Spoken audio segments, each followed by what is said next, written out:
नमस्कार दोस्तों, मैं अमन स्वागत करता हूं आपके अपने YouTube चैनल एजुकेशन हब पे। यह सीटेट के सामाजिक अध्ययन जो कि दूसरे पेपर का छठा क्लास है और इसमें हम देख रहे हैं प्रीवियस ईयर के क्वेश्चन पेपर को। तो अगर अभी भी आपने चैनल को सब्सक्राइब नहीं किया है तो चैनल को सब्सक्राइब अवश्य कर दें। तो चलिए शुरू करते हैं यहाँ पर आज के पहले क्वेश्चन से। तो यहाँ पर पहला क्वेश्चन पूछा हुआ है कि वीर शैववाद निम्नलिखित में से किस व्यक्ति से जुड़ा हुआ है। ऑप्शन है आपका वसवन्ना, तो ये बिल्कुल आपके शैववाद से जुड़े हुए थे। दूसरा है आपका अल्लमा प्रभु, ये भी इससे जुड़े हुए थे। और आपका तीसरा है चोखा मेला, तो ये इससे जुड़े हुए नहीं थे। और चौथा है आपका कि अक्का महादेवी, तो ये आपकी जुड़े। तो ये तीनों लोग वीर शैववाद से जुड़े हुए थे। तो आपका सही ऑप्शन होता है सी वाला। अब जानते हैं बेसिक तौर पे इसके एक्सप्लेन में। तो इसके एक्सप्लेन में आता है आपका कि वसवन्ना, अल्लमा प्रभु और अक्का महादेवी शैववाद से जुड़े हुए थे। वसवन्ना 12वीं शताब्दी के एक महान शैव संत थे जो कि लिंगायत संप्रदाय से जुड़े थे। ये कर्नाटक के बीजापुर जिले में बागवाड़ी ग्राम में एक ब्राह्मण परिवार में पैदा हुए थे। बात करते हैं अल्लमा प्रभु की, तो अल्लमा प्रभु भी लिंगायत संप्रदाय से संबंध रखते थे और ये भी 12वीं सदी के कन्नड़ संत थे। इसी आंदोलन से जुड़ी एक महत्वपूर्ण कवित्री थी जिनका नाम था अक्का महादेवी, जो कि वासवन्ना और अल्लमा प्रभु के समकालीन थी। इनका जन्म कर्नाटक के उड़वरी गांव जिला शिवमोगा में हुआ था। कन्नड़ भाषा में अक्कड़ शब्द का अर्थ बहिन होता है। और चोखमेला जो थे वह महाराष्ट्र के एक प्रमुख संत थे। तो यहाँ पे जो इनसे जुड़े नहीं, तो यह महाराष्ट्र के प्रमुख संत थे और ये बेसिक तौर पे महार जाति में पैदा हुए थे और इनके गुरु का नाम था नामदेव। तो यहाँ पे चोखा मेला की अगर बात करें तो बचपन से ही यह विठोबा के भक्त थे, तो इसलिए यह शैववाद से जुड़े हुए नहीं है। अगला क्वेश्चन है आपका कि सूची 1 को सूची 2 से मिलाना है। तो यहाँ पे कह रहा है कि निम्नलिखित सूची ए में तमिल क्षेत्र में रहने वाले लोगों का सूची 2 में दिए गए उनके व्यावसायिक चित्रण से सही मिलान करें। तो पहला दे रहा है आपका वेल्लार। तो बेसिक तौर पे जो तमिल क्षेत्र में वेल्लार थे उन्हें क्या कहा जाता, वेल्लार लोग जो थे, तो जो बड़े भूस्वामी थे उन्हें वेल्लार कहा जाता था। तो ए का होगा तीसरा। बात करते हैं बी की, तो यहाँ पे उड़वार। तो उड़वार क्या है, तो साधारण हलवाहे जो हुआ करते थे, ठीक है। चौथा बी का होगा चौथा कि जो साधारण हलवाहे हुआ करते थे उन्हें उड़वार कहा जाता था। और तीसरा है अधिमई। तो अधिमई किसे कहा जाता था, तो जिनके पास भूमि नहीं होती थी, यानी कि भूमिहीन मजदूरों को हम लोग अधिमई, मतलब वहाँ पे तमिल में अधिमई कहा जाता था। सी का 1 हो जाएगा। उसके बाद है डी का है गृहपति। गृहपति किसे कहा जाता था, जो स्वतंत्र किसान होते थे। डी का होगा 2, तो स्वतंत्र किसानों को गृहपति कहा जाता था। तो ये आपका सही मैचअप होता है। अगला क्वेश्चन है आपका कि प्राचीन काल में सिल्क रूट से संबंधित है। तो सिल्क रूट प्राचीन काल में किससे संबंधित था, तो बेसिक तौर पे आपने सिल्क रूट के बारे में पढ़ा होगा। तो यह उत्तर भारत से जुड़ा हुआ था। तो चीन से दूसरे देशों में रेशमी कपड़े को ले जाने वाला व्यापारियों का यात्रा मार्ग को हम लोग बेसिक तौर पे क्या कहते थे, सिल्क रूट के नाम से जानते थे। तो इसलिए आपका सही ऑप्शन होता है ए। अब यहाँ पे बेसिक तौर पे जानते हैं कि इसके बारे में है क्या, तो सिल्क रूट जिसे हम लोग रेशम मार्ग के नाम से भी जानते हैं, प्राचीन काल और मध्यकाल में ऐतिहासिक व्यापारिक सांस्कृतिक मार्गों का एक समूह था जिसके माध्यम से एशिया, यूरोप और अफ्रीका जुड़े हुए थे। इसका सबसे जाना माना हिस्सा उत्तरीय रेशम मार्ग था जो चीन से होकर पश्चिम की ओर पहले मध्य एशिया में फिर यूरोप में जाता था। रेशम मार्ग को चीन के हान वंश के महान यात्री चांग छयान ने खोला था। आधुनिक समय में इस मार्ग का प्रयोग कम से कम हो गया है। सिल्क रूट पर नियंत्रण रखने वाले शासकों में सबसे प्रसिद्ध जो थे वह कुषाण थे। तो सिल्क रूट क्या था, तो बेसिक तौर पे चीन से दूसरे देशों में रेशमी कपड़ों को ले जाने वाला व्यापारियों का एक यात्रा मार्ग था। अगला क्वेश्चन है कि 12वीं शताब्दी के निम्नलिखित में से किस शिलालेख में रथकारों यानी कि रथ निर्माताओं की स्थिति पर विचार किया गया है। तो अगर हम बात करते हैं 12वीं शताब्दी के जो शिलालेख में, तो हम यहाँ पे उई या कोंडन उदयरा जो आपका शिलालेख है, इसमें बेसिक तौर पे रथ निर्माताओं की स्थिति के बारे में विचार किया गया है। तो आपका सही ऑप्शन होता है डी। अब इसके बारे में जानते हैं कि बेसिक तौर पे उदयार शिलालेख में, जो कि उदयार का मतलब होता है आपका रथ निर्माता, तो यहाँ पे बेसिक तौर पे इस शिलालेख की में बात करें तो यह शिलालेख तिरुचिनापल्ली तालुका से संबंधित है जो वर्तमान में तमिलनाडु में स्थित है। वेल्लूम पट्टी कोयम्बटूर जिला तमिलनाडु पर वेलुम्पट्टी लिपि में लिपिबद्ध एक तमिल शिलालेख है। चालुक्य वंश के बादामी शाखा के मूल शाखा को कहा जाता है और इसके संस्थापक पुलकेशन प्रथम थे। तो यहाँ पे बेसिक तौर पे जो कहा गया है कि किस शिलालेख में रथकारों के स्थिति का वर्णन किया गया है, तो ये आपका उय्या कोंडन उदयारा, ठीक है, उय्या कोंडन उदयारा। तो यह बेसिक तौर पे हमें कहाँ मिलता है, तो तमिलनाडु राज्य में हमें वर्तमान समय में देखने को मिलता है और इसमें रथकारों या रथ निर्माताओं की स्थिति के बारे में वर्णन किया गया है। अगला क्वेश्चन है कि अपनी पुस्तक स्त्री पुरुष तुलना में ताराबाई शिंदे ने आलोचना किसकी की है। तो यहाँ पे बात करते हैं स्त्री पुरुष तुलना में, तो पहला है आपका पुरुषों और महिलाओं के बीच सामाजिक अंतरों की और दूसरा कह रहा है पुरुषों और महिलाओं के बीच प्राकृतिक अंतरों की। तो बेसिक तौर पे ताराबाई शिंदे अपनी पुस्तक स्त्री पुरुष तुलना में आलोचना की है, उन्होंने पुरुष और महिलाओं के बीच सामाजिक संबंधों के अंतरों के बीच में उन्होंने आलोचना किया है। तो इस प्रकार से सही ऑप्शन होता है ए कि केवल एक सही है। अब यहाँ पे बेसिक तौर पे जानते हैं कि जो आपका ताराबाई शिंदे इन्होंने अपनी पुस्तक स्त्री पुरुष तुलना करी है और इसमें इन्होंने पुरुषों और महिलाओं के बीच के सामाजिक अंतरों की आलोचना की है। बात करते हैं ताराबाई शिंदे की, तो ताराबाई शिंदे सत्य शोधक समाज की सदस्य थीं और सावित्रीबाई फुले और ज्योतिबा फुले की सहयोगी भी थे। उनकी यह पुस्तक मूल रूप से मराठी भाषा में साल 1882 में प्रकाशित हुई थी। इनका जन्म 1850 में बरार प्रांत, जो कि प्रेजेंट टाइम में ब्रिटिश प्रांत का हिस्सा हुआ करता था, कि बुल्दाना में हुआ था। इन्होंने जाति व्यवस्था की असमानता के विरुद्ध भी आवाज़ उठाई थी। इन्होंने पितृसत्तात्मक परिवार की भी आलोचना की थी। सिंधे समाज में महिलाओं की स्थिति और उनके अधिकारों के प्रति भी उन्होंने बेसिक तौर पे आवाज़ उठाई थी। तो अगर आपसे पूछा जाए कि यह पुस्तक कब पब्लिश हुई थी, तो 1882 में, और यह ताराबाई शिंदे किसके बेसिक तौर पे किसके संरक्षण में रहती थी, तो यह थी ज्योतिबा राव फुले और साथ ही साथ सावित्रीबाई फुले के संरक्षण में रहती थी।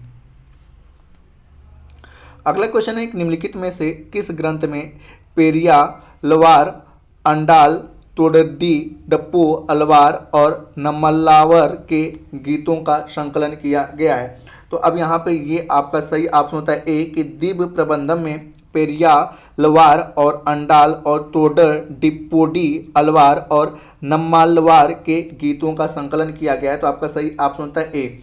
अब यहाँ पे बेसिक तौर पे बात करते हैं कि दिव्य प्रबंधों में इस प्रकार के गीतों का संकलन किया गया है। दिव्य प्रबंध में कुल 4000 पद्यों को संकलित किया गया और इसकी रचना जो है 12 अलवार संतों ने की थी। अपने वर्तमान रूप में इन पद्यों का संकलन नाथ मुनि ने 9वीं से 10वीं सदी में किया था। अलवार संत भक्ति आंदोलन के जन्मदाता माने जाते हैं। इनका काल 6वीं से 9वीं शताब्दी के बीच रहा। अलवार जो थे वह विष्णु के नारायण रूप की उपासना करते थे और वेदों के साथ दिव्य प्रबंधन का पाठ किया करते थे। तो यहाँ पे आपने सुना होगा, एक थे अलवार और एक थे नैनार। तो जो नैनार थे वह शैव के उपासक थे और अलवार जो थे वह विष्णु के उपासक थे। अगला क्वेश्चन है कि निम्नलिखित में से कौन सा एक महाजनपद के शासकों द्वारा वसूल किया जाने वाला नियमित कर नहीं है। तो यहाँ पूछा गया है कि कौन सा नियमित कर नहीं है। तो यहाँ पे आपका सही ऑप्शन होता है डी कि परिवार कर जो है वह महाजनपद के शासकों के द्वारा वसूल किए जाने वाला नियमित कर नहीं था। अब जानते हैं कि महाजनपद काल में कर व्यवस्था सुदृढ़ आधार पर स्थापित की गई थी। करों का बोझ मुख्यतः किसानों पर था। उपज का 1/6 हिस्सा बेसिक तौर पे कर के रूप में लिया जाता था। कर संग्रह करने वाले अधिकारियों में सबसे प्रधान जो हुआ करता था उसे ग्राम भोजक कहा जाता था। बौद्ध साहित्य अंगुत्तर निकाय के अनुसार 6ठी शताब्दी ईस्वी में ईसा पूर्व भारतीय उपमहाद्वीप में कुल 16 महाजनपदों के उदय की जानकारी मिलती है। कर देने वालों का आधार बढ़ा और शिल्पी और व्यापारी नए करदाता हो गए थे। महाजनपद काल आते आते चरवाहों पर नियमित रूप से कर लिया जाने लगा था। तो शिल्पीकारों से भी लिया जाता था, किसानों से भी लिया जाता था और चरवाहों से लिया जाता था। परिवार कर जो था इसके बारे में उल्लेख नहीं मिलता है कि यह एक नियमित कर था और टैक्स कितना, तो 1/6 लिया जाता था। अगला क्वेश्चन है आपका कि जनजातियों पर औपनिवेशिक शासन के बारे में निम्नलिखित कथनों पर को पढ़ें और सही विकल्प को चुनें। पहला कह रहा है कि आपका अनारक्षित वन निजी अधिकार या विशेष अधिकार या तो पूरी तरह से प्रबंधित थे या उनमें केवल कड़ी शर्तों के तहत अनुमति दी गई थी, जो कि बिल्कुल आपका सही है। दूसरा कह रहा है कि संरक्षित वन जहां सरकार ने स्थानीय आबादी या निजी व्यक्तियों के कुछ अधिकारियों का प्रयोग करने की अनुमति दी थी। तो बी वाला भी सही है। तो इस प्रकार से सही ऑप्शन होता है बी वाला है कि ए और बी दोनों सही हैं। तो अब जानते हैं आप इसके बारे में कि भारतीय वन अधिनियम पारित हुआ साल 1878 में, और 1878 में बेसिक तौर पे आरक्षित और संरक्षित वनों का सीमांकन करने के लिए बेसिक तौर पे भारतीय वन अधिनियम बनाया गया। संरक्षित वनों में लोगों का कोई अधिकार नहीं था, जबकि कुछ स्थानीय लोगों को विशेष अधिकार प्राप्त था। इस अधिनियम ने वनों को आरक्षित, संरक्षित और ग्राम वनों में वर्गीकृत किया, और इस अधिनियम से जनजातियों का वनों पर से अधिकार समाप्त हो गया। राज्य इसके लिए दंड भी दे सकती थी। बात करते हैं साल 2006 में एक वन अधिनियम बनाया गया, जिसको FRA यानी कि फॉरेस्ट राइट एक्ट कहते हैं। इसके अनुसार बेसिक तौर पर वन में निवास करने वाले आदिवासियों और अन्य पारंपरिक वनवासियों के वन संसाधनों के अधिकार को मान्यता प्रदान करता है। तो आपसे पूछा जाए कि वन संरक्षण अधिनियम यानी कि फॉरेस्ट राइट एक्ट कब बनाया गया, तो साल 2006 में। और ये जो बातें कर रहा है औपनिवेशिक काल की बातें कर रहा है, और ये अधिनियम कब बनाया गया, तो साल 1878 में। और इसके अकॉर्डिंग ये दोनों के दोनों स्टेटमेंट सही हैं। अगला क्वेश्चन कह रहा है कि निम्नलिखित में से कौन सा नारा श्री नारायण गुरु द्वारा दिया गया। तो यहाँ पे श्री नारायण गुरु के द्वारा जो नारा दिया गया था वह नारा था मानवता की एक जाति, एक धर्म और एक ईश्वर। तो सही ऑप्शन होता है आपका ए कि मानवता की एक जाति होगी, एक धर्म होगा और एक ईश्वर होगा। अब जानते हैं इसके बारे में बेसिक तौर पे। तो यहाँ पे बात करें श्री नारायण गुरु का, तो श्री नारायण गुरु का जो जन्म हुआ था केरल के तिरुवनंतपुरम के पास एक गांव था जिसका नाम था चेम्पजंथी गांव में 22 अगस्त साल 1856 में। तो ओवरऑल आप याद रखिए कि श्री नारायण गुरु का जो जन्म हुआ था केरल में 1856 में हुआ था। उनका परिवार इझावा जाति से संबंध रखता था और उस समय के सामाजिक मान्यताओं के अनुसार इसे अवर्ण माना जाता था।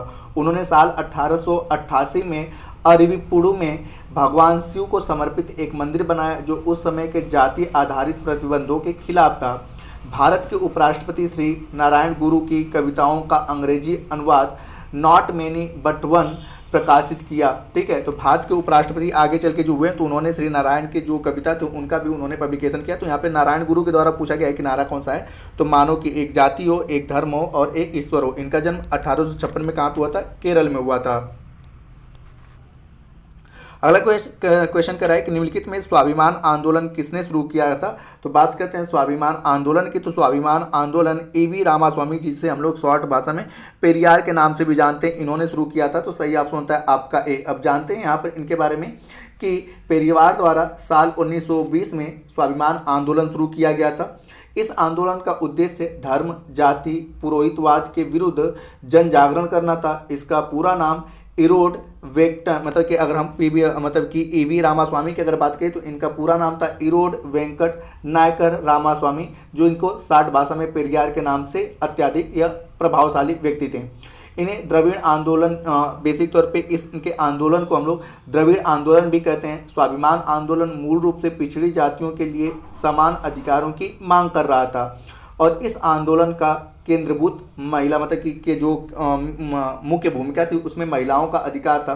तमिलनाडु में कई वर्तमान राजनीतिक दल जैसे कि द्रविड़ मुनेत्र कन्नाड और आत्मसम्मान आंदोलन के लिए भी अपनी उत्पत्तियों का श्रेय बेसिक तौर पे पेरियार के स्वाभिमान आंदोलन को ही दिया जाता है। तो पेरियार, इनका भी जन्म केरल में हुआ था और इन्होंने स्वाभिमान आंदोलन कब शुरू किया था, तो साल 1920 में। और स्वाभिमान आंदोलन का मुख्य केंद्र बिंदु था महिलाओं का आत्मसम्मान, और दूसरा था कि वर्ण व्यवस्था जो है, ठीक है, वह समाप्त हो और ब्राह्मणवाद यानी कि पुरोहितवाद क्या हो, समाप्त हो।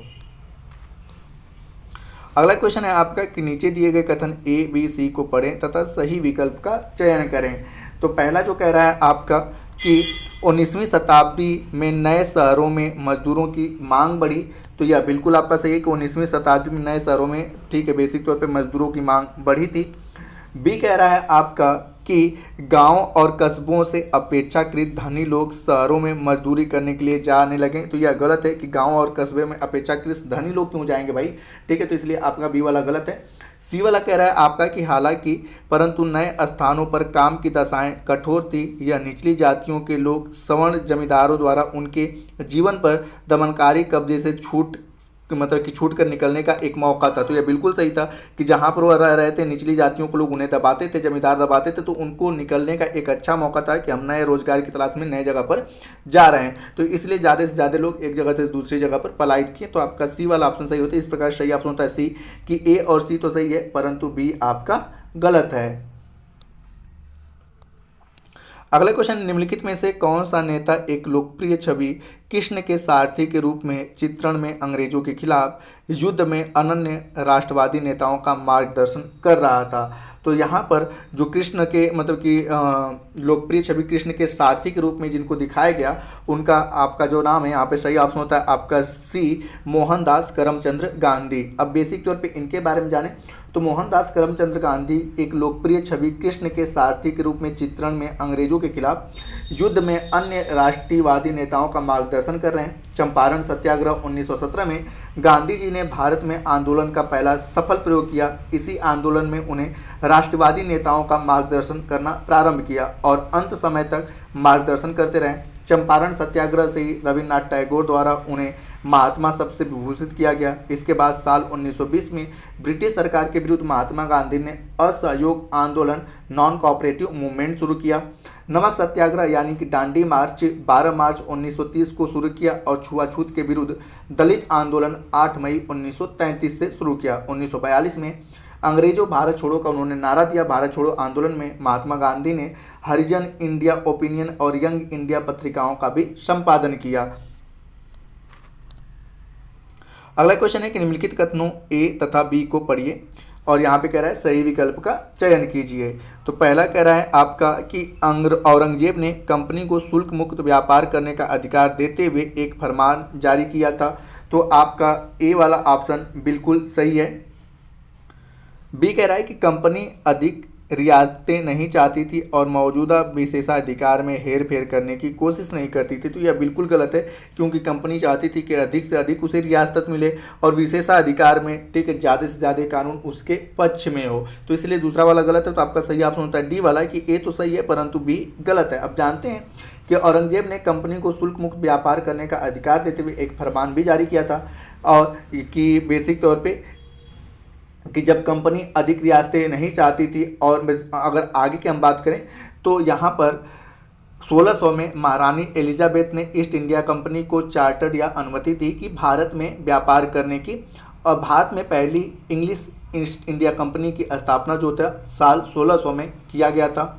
हालांकि इससे पूर्व ही अंग्रेज का भारत में आगमन हो चुका था। 1608 में विलियम्स हॉकिंग के नेतृत्व में भारत के सूरत बंदरगाह पर अंग्रेजों का जहाज हेक्टर आया। इसके बाद 1615 में ब्रिटेन के संसद सदस्य शाही राजदूत के रूप में जहांगीर के दरबार में आए और औरंगजेब, जिसका काल 1658 से 1707 तक रहा, यह मुगल साम्राज्य का अंतिम प्रभावी शासक था और इसने बेसिक तौर पर कंपनी को शुल्क मुक्त व्यापार करने का अधिकार भी दिया था।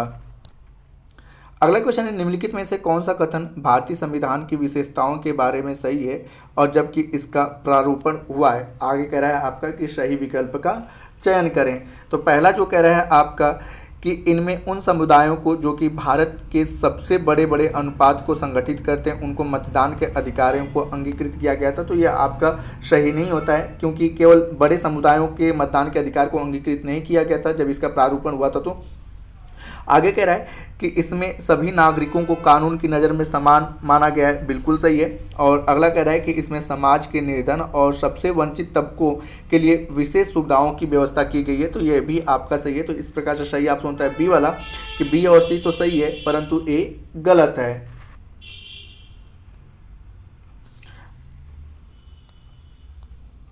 आगे कह रहा है कि सौरमंडल के संदर्भ में कौन सा कथन सही है? तो सौरमंडल के बारे में यहाँ पर पूछा गया है। तो यहाँ पर पहला कह रहा है कि सूर्य 8 ग्रह और उनके उपग्रह सौरमंडल बनाते हैं। देखते हैं आगे चल के। अगला कह रहा है सूर्य 8 ग्रह, उपग्रह, क्षुद्र ग्रह और उल्का पिंड सौर परिवार बनाते हैं। तो इन सभी में जब आप पढ़ोगे ना तो सबसे अच्छा जो एक्सप्लेन करता है वह आपका बी वाला एक्सप्लेन करता है कि सूर्य है, उसके बाकी सारे 8 ग्रह हैं, उपग्रह हैं, क्षुद्र ग्रह हैं और उल्का पिंडों को मिलाकर हम क्या करते हैं? सौर परिवार करते हैं। और इस सौर परिवार का मुखिया किसे माना जाता है? सूर्य को माना जाता है। तो इस प्रकार से आपका सही ऑप्शन होता है बी। अगला क्वेश्चन कह रहा है कि नीचे दिए गए वाक्य ए तथा बी को पढ़िए तथा सही विकल्प का चुनाव कीजिए। अब यहाँ पे पहला जो कह रहा है वह कह रहा है आपका कि प्रत्येक अक्षांश के मान के साथ उत्तर या दक्षिण लिखा जाता है, जो कि आपका बिल्कुल सही है, क्योंकि जितने डिग्री आपने पता है कि ये अक्षांश है, तो जितने डिग्री 1 डिग्री अक्षांश इधर पे तो 1 डिग्री यहाँ पर भी है, तो हम यहाँ पे इसके साथ लिखते हैं 1 डिग्री उत्तरी अक्षांश या 1 डिग्री दक्षिणी अक्षांश। दूसरा कह रहा है कि प्रत्येक देशांतर के साथ या उत्तर या दक्षिण लिखा जाता है, तो यह गलत है, क्योंकि देशांतर के साथ हम उत्तर दक्षिण नहीं ईस्ट वेस्ट लिखते हैं, ठीक है, ईस्ट या वेस्ट लिखते हैं, और अक्षांशों के साथ नॉर्थ और साउथ यानी कि उत्तर और दक्षिण लिखते हैं, देशांतरों के साथ पूर्व और पश्चिम लिखते हैं। तो इस प्रकार से आपका सही ऑप्शन होता है केवल ए वाला, ए सही है और बी गलत है। अगला क्वेश्चन है कि कथन पढ़कर सही विकल्प चुनिए। कथन कह रहा है आपका कि उष्णकटिबंध सर्वाधिक गर्मी पाता है और वर्ष भर गर्म रहता है, जो कि आपका कथन बिल्कुल आपका सत्य है। दूसरा कह रहे हैं कर्क रेखा और मकर रेखा के बीच सभी अक्षांश रेखाओं पर वर्ष भर में कम से कम एक दिन में सूर्य क्या होता है, मध्य यानी कि सिर पर स्थित होता है, तो आपका ये भी आपका स्टेटमेंट सही है।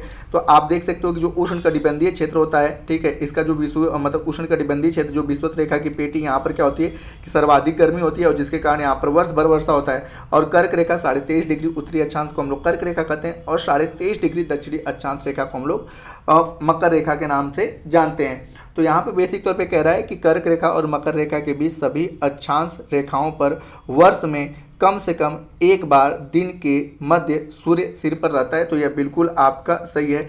तो इस प्रकार से आप देख सकते हैं कि आपका सही ऑप्शन होता है ए वाला, कि ए और आर सत्य हैं और आर ए की सही व्याख्या कराए, क्योंकि यहाँ पे सिर पे रहता है तभी यहाँ पे अधिक गर्मी होती है, और अधिक गर्मी होने के कारण वर्षा होता है। अगला क्वेश्चन कह रहा है कि कथन पढ़कर दिए गए विकल्पों में से सही विकल्प चुनिए। तो अब यहाँ पे आपका कह रहा है पहला कि विषुवत रेखा ग्लोब पर एक महत्वपूर्ण संदर्भ बिंदु है, जो कि बिल्कुल आपका सही है। और दूसरा कह रहा है कि विषुवत रेखा पृथ्वी को उत्तरी और दक्षिणी गोलार्धों में बांटती है, तो यह भी आपका सही है। तो आपने पता है कि पृथ्वी और यह पृथ्वी मतलब कि पृथ्वी को दो बीचों बीच दो भागों में बांटती है, उसे हम लोग विषुवत रेखा यानी कि इक्वेटर या भूमध्य रेखा के नाम से जानते हैं, और इसे 0 डिग्री अक्षांश से संदर्भित करते हैं। तो यह पृथ्वी को 2 बराबर उत्तरी और दक्षिणी गोलार्धों में बांटती है, और यह एक महत्वपूर्ण संदर्भ बिंदु भी है। तो इस प्रकार से हम कह सकते हैं कि ए और आर दोनों सही हैं, और आर ए की सही व्याख्या कर रहा है, तो आपका सही ऑप्शन होता है ए। अगला क्वेश्चन है कि अगर भूकंप आता है तो पृथ्वी की सतह पर कंपन होता है और भूकंपीय तरंगें दूर सभी दिशाओं में जाती हैं, निम्न में से कौन सा विकल्प भूकंप को समझने के लिए सही है। तो अब यहाँ पे हम बात करते हैं कि भूकंप में क्या होता है कि सबसे पहले आपका उद्गम केंद्र होता है, ठीक है। उद्गम केंद्र के बाद आपका क्या होता है, भूकंप लेखीय होते हैं, जैसे कि हम भूकंप की चीज़ों को मापते हैं। उसके बाद प्लेटों की सीमाएं होती हैं। तो इस प्रकार से आपका सही ऑप्शन होता है ए वाला, कि इसमें क्या होता है कि सबसे पहले उद्गम केंद्र के बाद भूकंप लेखीय, और उसके बाद प्लेटों की सीमाएं होती है। अब यहाँ पे बेसिक तौर पर जानते हैं कि भूकंप का शाब्दिक अर्थ है भूमि का कंपन, यानी कि अगर भूकंप आता है तो पृथ्वी की सतह पर कंपन होता है और भूकंपीय तरंगे दूर सभी दिशाओं में जाते हैं। भूकंप जिस स्थान से शुरू होता है वह स्थान भूकंप का उद्गम केंद्र कहलाता है, और भूकंप के कंपनों को अभिलेखबद्ध करने वाला यंत्र भूकंप लेखी यानी कि सिस्मोग्राफ कहलाता है। और प्लेट के सभी किनारों वाले भाग को प्लेट की सीमा कहते हैं, और यही प्लेटें आपस में टकराती हैं तो भूकंप उत्पन्न होता है। अनुप्रस्थ और अनुदैर्ध्य तरंगे यांत्रिक तरंगे हैं, और यह बेसिक तौर पे भूकंप के आने से पहले उत्पन्न होती हैं। तो यहाँ पे भूकंप को समझने के लिए सबसे अच्छा जो ऑप्शन है उद्गम केंद्र, भूकंप लेखी और प्लेट की सीमा है। अगला क्वेश्चन है आपका कि निम्नलिखित कथनों को पढ़िए और सही विकल्प का चयन कीजिए। और अब यहाँ पे कथन कह रहा है कि संजीव और उसके चारों ओर के वातावरण का परस्पर संबंध पारिस्थितिकी तंत्र का निर्माण करता है। तो यहाँ पर आपका ये चीज़ होता है कि ए बिल्कुल आपका सही है, और दूसरा कह रहा है कि सभी पौधे पशु और मनुष्य अपने चारों ओर के वातावरण पर निर्भर है।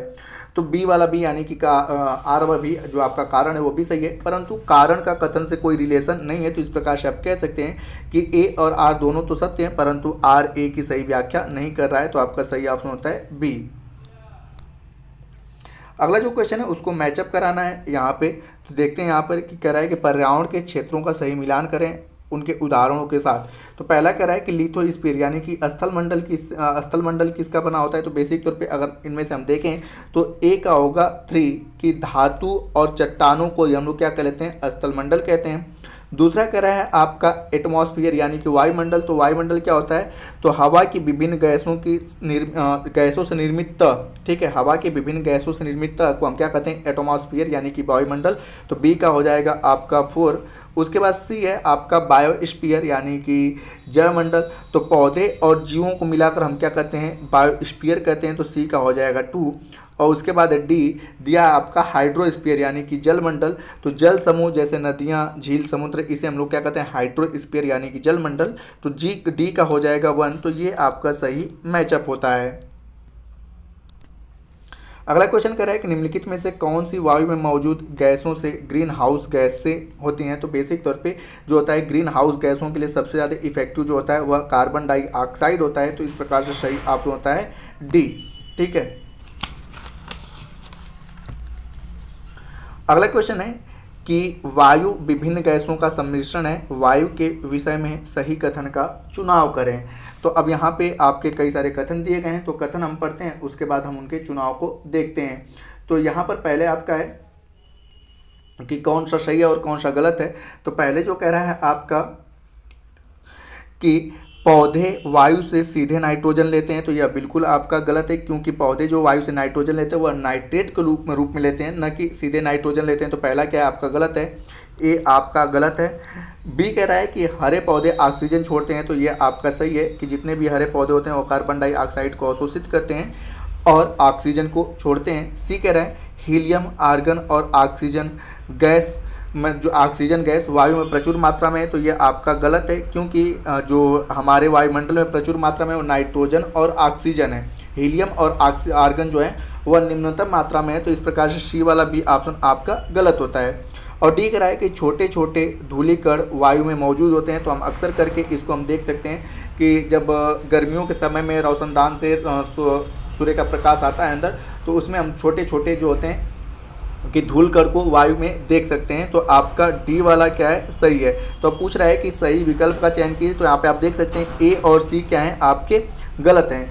ए और सी आपके क्या हैं, गलत हैं, और बी और डी सत्य हैं। तो इस प्रकार से आपका सही ऑप्शन होता है सी वाला कि बी और डी सत्य है और ए और सी क्या है, असत्य है। अगला क्वेश्चन कह रहा है कि शहरों में गाँव की अपेक्षा अधिक तापमान रहता है, और इसमें भी कह रहा है सही विकल्प का चयन करें। तो क्यों अधिक तापमान रहता है। तो पहला जो कह रहा है कि कंक्रीट और धातु से निर्मित भवने दिन में गर्म हो जाते हैं, जो कि बिल्कुल आपका सही है, क्योंकि शहरों में ज़्यादातर जो भवने होते हैं कंक्रीट और धातु से निर्मित होते हैं। दूसरा कह रहा है एशाफेल्ट निर्मित सड़कें भी क्या होती हैं, गर्म हो जाती हैं। तो ये भी आपका बिल्कुल सही है। तीसरा कह रहा है भीड़ वाले ऊंचे भवन गर्म हवा को रोक लेते हैं। तो ये भी आपका सही है। और चौथा कह रहा है कि शहर में अधिक खुले स्थान और पेड़ पौधे होते हैं। तो बिल्कुल गलत है। ये चीज़ें हमें कहाँ पे देखने को मिलती हैं, तो गांव में देखने को मिलती है। इसीलिए गांव क्या होता है, शहर की अपेक्षा कम गर्म होता है। तो इस प्रकार से आपका सही ऑप्शन होता है ए वाला कि ए, बी और सी सही है, और डी वाला जो स्टेटमेंट है वो गाँव वाला स्टेटमेंट है। अगला क्वेश्चन है आपका मैचअप कराना है। तो यहाँ पे क्या है, खनिज और उनके प्रकारों को सुमेलित करना है तथा तो यहाँ पर देखते हैं। सबसे पहले आपका दिया है लौह खनिज। तो लौह खनिज में कौन आ जाएगा, तो आपका ए का हो जाएगा 4 कि मैग्नीज जो है वह लौह खनिज में आता है। बी है आपका जीवाश्म ईंधन। तो जीवाश्म ईंधन में कौन आता है, तो कोयला जो आता है वह जीवाश्म ईंधन में आता है। तो बी का हो जाएगा सी 3। और उसके बाद सी है अधात्विक खनिज। तो अधात्विक खनिजों में कौन आते हैं, तो लाइम स्टोन यानी कि चूना पत्थर जो है वह अधात्विक खनिजों में आते हैं। तो सी का हो जाएगा 1। और उसके बाद है डी क्या है, अलौह खनिज। तो अलौह खनिज में कौन आ जाता है, आपका सीसा यानी कि लेड। तो ये आपका सही मैचअप होता है। अगला क्वेश्चन है कि वन्य जीव संरक्षण के लिए निम्नलिखित में से कौन सी गतिविधियां यानी कि कार्य आवश्यक है। तो पहला दिया है कि वनों की कटाई और मृदा अपरदन, जो कि गलत है। दूसरा दिया है दावानल यानी कि जंगल की आग और भूस्खलन, ये भी वन्यजीव संरक्षण के सही नहीं है। अगला है आपका राष्ट्रीय उद्यान और वन्यजीव अभ्यारण्य। तो बेसिक तौर पे वन्यजीव संरक्षण के लिए राष्ट्रीय उद्यान और वन्यजीव अभ्यारण्य, ठीक है, बेसिक तौर पे आवश्यक गतिविधि है। और अगला कर है कि निर्माण कार्य और शिकार, तो इससे भी वन्यजीव संरक्षण नहीं होगा। तो आपका सही ऑप्शन होता है सी। अब यहाँ पे जानते हैं कि वन्यजीव संरक्षण से अभिप्राय उन जंतु और वनस्पतियों से जो विलुप्त या लुप्त होने की स्थिति में है। वन्य जीवों की सुरक्षा हेतु सरकार ने वन्य जीव संरक्षण अधिनियम साल 1972 में पारित किया था और इस कानून के बनने से पहले भारत में केवल 5 राष्ट्रीय उद्यान थे, जबकि वर्तमान में कुल राष्ट्रीय उद्यानों की संख्या 104 हो गई है। और बात करें वन्य जीव अभ्यारण्यों की संख्या तो कुल 551 वन्य जीव अभ्यारण्य है। और 22वें संविधान संशोधन 1976 के द्वारा वन्य और जंगली जानवरों और पशु पक्षियों के संरक्षण को समवर्ती सूची में भी रखा गया। तो अगर आपसे पूछा जाए कि भारत में वन्य जीव संरक्षण अधिनियम कब पारित हुआ, तो साल 1972 में। वर्तमान समय में राष्ट्रीय उद्यानों की संख्या कितनी है, 104, और वन्य जीव अभ्यारण्यों की संख्या कितनी है, 551। अगला क्वेश्चन है कि बढ़ती जनसंख्या की बढ़ती मांग को पूरा करने के लिए कृषि के उत्पादन को बढ़ाने की तकनीकी पर सही विकल्प का चयन कीजिए। तो पहला जो कह रहा है वह कह रहा है आपका कि उर्वरकों और उच्च उपज वाले बीजों का प्रयोग, जो कि आपका बिल्कुल सही है।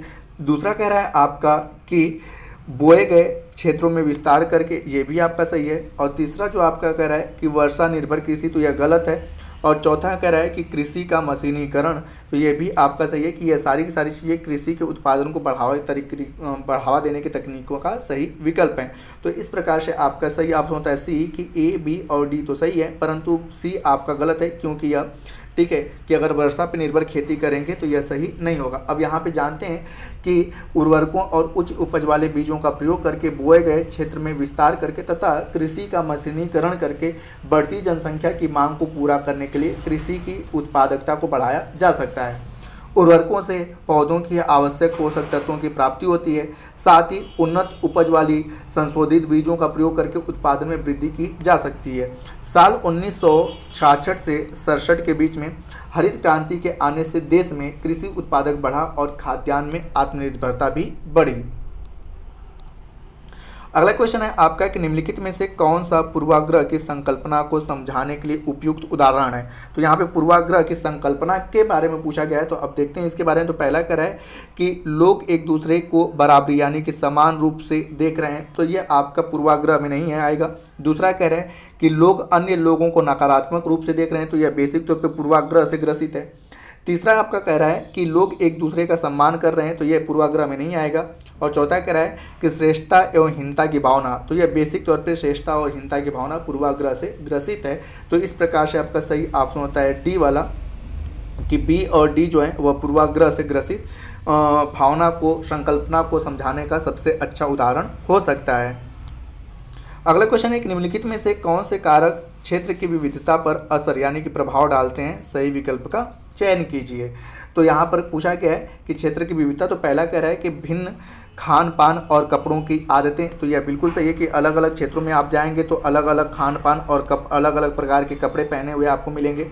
अगला है सभी धर्मों का पालन, तो भारत के किसी भी कोने में आप चले जाएं, ठीक है, तो अलग अलग धर्मों के लोग मिलेंगे और हर जगहों पर बेसिक तौर पर लोग सभी धर्मों का पालन करेंगे, तो यह विविधता को असर नहीं डालता है धर्म। और दूसरा कह रहा है कि लोगों द्वारा अलग अलग तरह के भौगोलिक स्थितियों में सामंजस्य बैठाना, तो यह भी आपके विविधता को असर को प्रभाव डालता है। जैसे कि कोई जम्मू कश्मीर में रह रहा है तो वहाँ पे काफ़ी अधिक ठंडी है, कोई साउथ में रह रहा है तो यहाँ पे काफ़ी अधिक गर्मी है, असम वाले क्षेत्र में वर्षा होती है, केरल के पश्चिमी घाट पे वर्षा होती है, तो इसके बीच में सामंजस्य बैठाना जो है वह विविधता को ही प्रकाश डालता है। तो इस प्रकार से सही ऑप्शन होता है आपका डी वाला, कि ए और सी जो है विविधता पर असर डालते हैं। बाकी बी वाला है जो पूरे सभी जगहों पे दिखता है कि लगभग सभी जगहों पर लोग सभी धर्मों का समान पालन करते हैं। अगला क्वेश्चन कह रहा है कि राज्य सरकार का कार्यकारी प्रमुख कौन होता है। तो राज्य सरकार का जो कार्यकारी प्रमुख होता है उसे गवर्नर यानी कि राज्यपाल कहते हैं, तो सही ऑप्शन होता है बी। अब जानते हैं कि बेसिक तौर पे कि संविधान के अनुच्छेद 154 के अनुसार राज्य का कार्यपालिक शक्ति राज्यपाल में निहित है। राज्य का कार्यपालिका जो शक्ति है वह राज्यपाल में निहित है और राज्यपाल मंत्रिपरिषद की सलाह पर कार्य करता है। राज्यपाल अपने राज्य के सभी विश्वविद्यालयों का कुलपति होता है। राज्यपाल राष्ट्रपति के प्रसाद पर्यंत अपने पद पर बना रहता है। अनुच्छेद 164 के अंतर्गत राज्यपाल मुख्यमंत्री की नियुक्ति करता है और अनुच्छेद 76 में भारत के महान्यायवादी के पद का प्रावधान है। अगर महान्यायवादी की बात की जाए तो 76 में इसका प्रावधान है ठीक है। तो यहाँ पर पूछा गया है कि राज्य सरकार का कार्यकारी प्रमुख कौन होता है, तो अनुच्छेद 154(1) के तहत कार्यकारी प्रमुख जो होता है वह राज्यपाल होता है। तो दोस्तों ये था आपका छठा वीडियो। उम्मीद करता हूँ कि आपको यह वीडियो पसंद आया होगा। वीडियो पसंद आया तो वीडियो को लाइक करें, कमेंट करें तथा अपने दोस्तों के साथ शेयर करें, और चैनल पर आए तो चैनल को सब्सक्राइब अवश्य करें। तथा इस PDF को प्राप्त करने के लिए आप हमारे टेलीग्राम चैनल से जुड़ सकते हैं, जिसका लिंक वीडियो के डिस्क्रिप्शन में दिया हुआ है। तो वीडियो के अंत तक बने रहने के लिए धन्यवाद। मिलते हैं जल्दी नेक्स्ट वीडियो में।